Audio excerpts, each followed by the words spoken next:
but they all agree that Iran's nuclear facilities were completely demolished. And I would just like to reemphasize, you mentioned this was a low confidence preliminary intelligence assessment, and the entirety of that assessment was not leaked to the media. Only tidbits of that assessment were leaked to CNN. And we have seen this playbook run before, where you have people in the intelligence community, or perhaps on Capitol Hill, we don't know, but I believe the FBI is investigating to find out who that leaker was, because it's illegal and they should be held accountable for that.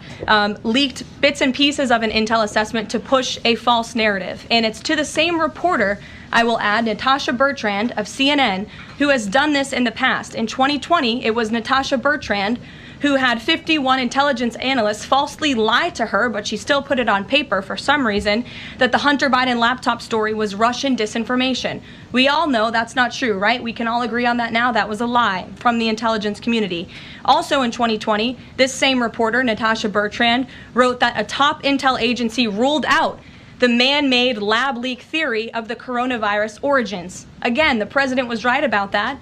This reporter wrote a lie from the intelligence community to seek a narrative she wanted to prove, and guess what? We now know that's the truth. Also, in 2024, Bertrand pushed the suckers and losers hoax. She also pushed the fine people hoax, which was taking the president's words purposely out of context.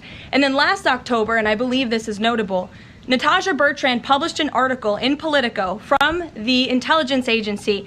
She said that John Ratcliffe was speaking without any evidence when he said Iran was attempting to undermine President Trump's presidential campaign.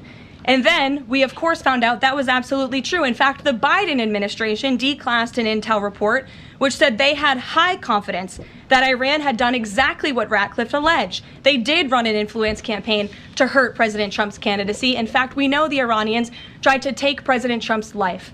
And so this is a reporter who has been unfortunately used by people who dislike Donald Trump in this government to push fake and false narratives. She should be ashamed of herself. And that's not what reporting is. Journalism is trying to find the facts and the truth. And this week, we saw this same reporter being used to push a fake narrative to try to undermine the President of the United States, and more importantly, the brave fighter pilots who conducted one of the most successful operations in United States history. And I think the American people fully know that this operation was a complete and total success. Elizabeth. Thank you, Karoline. The Miami Herald recently published